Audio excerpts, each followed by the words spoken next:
똑똑해질 시간, 마녀스푼의 마녀언니입니다. 혹시 술 좋아하세요? 술 얘기 나오면 이거 많이들 물어보잖아요. 소주 파세요? 맥주 파세요? 아니면 주량이 어떻게 되세요? 이것도 많이 물어보시는데 여기에 주량의 기준이 되는 게 보통 소주죠. 그야말로 우리나라에선 소주가 술의 기준입니다. 근데 여행 좀 다녀보신 분들은 아실 거예요. 여행 가면 그 지역 소주를 또 꼭 마셔줘야 되잖아요. 부산에는 뭐 시원이나 좋은데이, 제주도 가면 한라산, 이거 꼭 마셔줘야 됩니다. 소주는 지역마다의 제조 기술이 다르고 또 맛도 달라요. 물론 회사도 다 다릅니다. 오죽 다르면 지역 소주만 드시는 분들은 서울 와서도 또 그 맛을 못 잊으셔서 계속 찾으셔요. 왜 그런데 소주는 지역별로 이렇게 다른 걸까요? 지역별로는 어떤 소주가 있을까요? 왜 있는지 알아보기 전에 각 지역별로 어떤 소주가 있고 또 각각은 어떤 특징들이 있는지 간단하게 말씀드릴게요. 혹시 시간 좀 더 되시는 분들은 각 소주 제조사별 홈페이지 한번 들어가서 보세요. 자기들 제품에 대한 자부심이 진짜 엄청나거든요. 이게 설명 읽다 보면 되게 재밌어요. 거의 뭐 이게 소주를 만드는 건지 반도체를 만드는 건지 모를 기술로 소주를 만들고 있습니다. 서울과 경기를 먼저 살펴보면 대표하는 소주는 역시 여기 있는 이 참이슬이죠. 참이슬은 전국구 아닌가요? 네, 맞아요. 우리나라 어딜 가도 이 참이슬만큼은 거의 먹을 수 있어요. 보통은 그 술자리에서는 참이슬 달라고 안 하고 후레쉬 달라고들 하시죠? 오리지널이나 후레쉬 두 가지 종류가 있어서 그러는데 오리지널은 이건 도수가 좀 높아서 보통은 후레쉬를 많이 선호해요. 큰 특징이 없는 게 특징인데 그만큼 무난합니다. 소주의 교과서, 전국에서 가장 많이 팔리는 소주예요. 참이슬 다음으로 유명한 전국구는 처음처럼이죠. 근데 사실 이 처음처럼은 서울이 아니라 강원도 소주예요.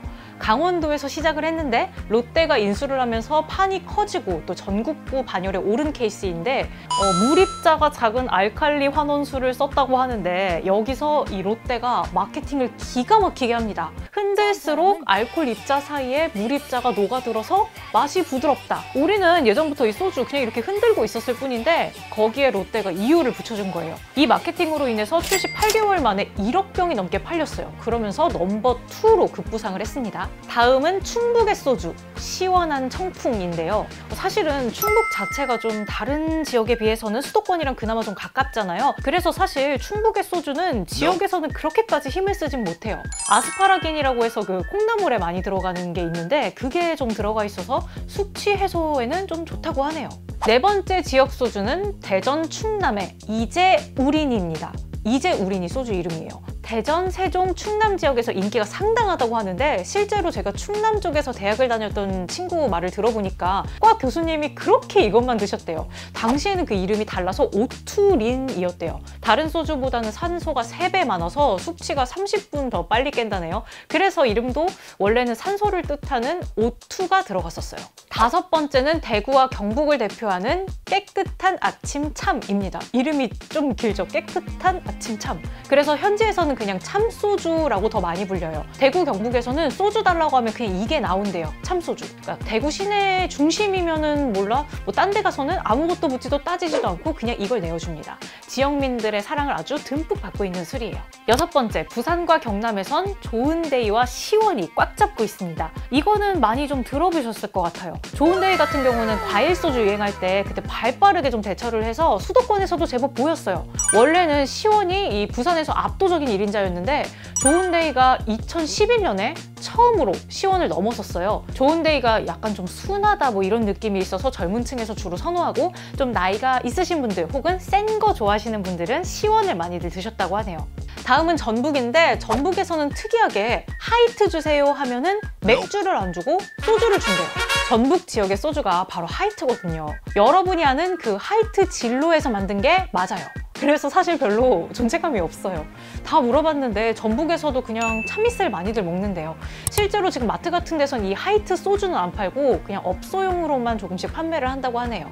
여덟 번째 소주는 전남 광주의 입세주입니다. 입세주는 조금 생소할 수도 있는데 브라더 소다는 조금 들어보셨을 것 같아요. 제가 진짜 좋아하는 건데 이게 지역 기반 회사로는 거의 유일하게 좀 전국구 네임밸류가 있는 제품을 가지고 있는 곳이에요. 잘 나갈 땐 지역 점유율이 어마어마했는데 2017년엔 한 50%까지 주저앉았어요. 그러다가 2020년에 가수 송가인님을 모델로 딱 기용을 하고 매출이 급등했다고 합니다. 마지막으로 제주도를 대표하는 술은 뭐 워낙 유명하죠. 한라산입니다. 서울에서도 사실 종종 보이죠. 이게 특이한 게 소주인데 보드카에 가까운 어떤 깨끗한 맛이 난다는 평가가 많아요. 제주도 분들은 이거를 미적지근하게 먹는다고 한대요. 저는 좀 상상이 안 가는데 그러면 더 맛있게 느껴진대요. 진짜 많죠. 이게 각도별로 하나씩 있다 보니까 이만큼이나 되네요. 아니 근데 맥주는 카스 아니면 하이트인데 소주는 도대체 왜 이렇게 지역별로 많은 걸까요? 지금이야 소주 하면 딱 떠오르는 기업 2개 있죠. 그런데 1973년 이때까지만 해도 소주 업체가 무려 200개가 넘었대요. 당연히 경쟁이 엄청 치열했는데 이때 좀 품질이 낮은 저품질 주류도 판을 쳤다고 합니다. 그래서 결국 정부가 칼을 빼들고 한도에 한 개의 회사만 남기겠다고 해요. 그리고 전국적으로 한 회사가 독점을 하는 것을 막으려고 자도주 의무구입제라는 걸 만들어요. 이게 1976년 제도입니다. 당연히 지금은 없어졌어요. 근데 이게 어떤 제도냐면 소주를 좀 집에서 드시는 분들도 뭐 계시겠지만 주로 식당이나 술집에서 제일 많이 먹잖아요. 식당이나 술집에서 소주를 구입할 때 자기네 도에서 나오는 소주를 의무적으로 구입하게 만든 거예요.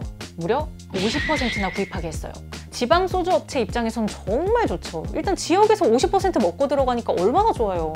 이때 진로 같은 경우는 수도권을 휘어잡고 사업 확장을 엄청 했어요. 지금이야 하이트 진로 기업 하면 뭔가 술만 전문적으로 파는 그런 느낌인데 이때는 건설, 운송, 백화점, 화장품 이렇게 사업을 문어발식으로 확장을 했어요. 96년에는 재계 서열이 24위까지 올랐었어요. 아시다시피 근데 지금은 이게 잘 안 돼서 하이트 맥주에게 인수가 된 상태죠. 근데 이게 지역 경제 살리는 면에서 정말 취지는 좋은데 이게 잘해도 50% 먹고 못해도 50% 먹으면 어떻게 되겠어요? 나태해지죠.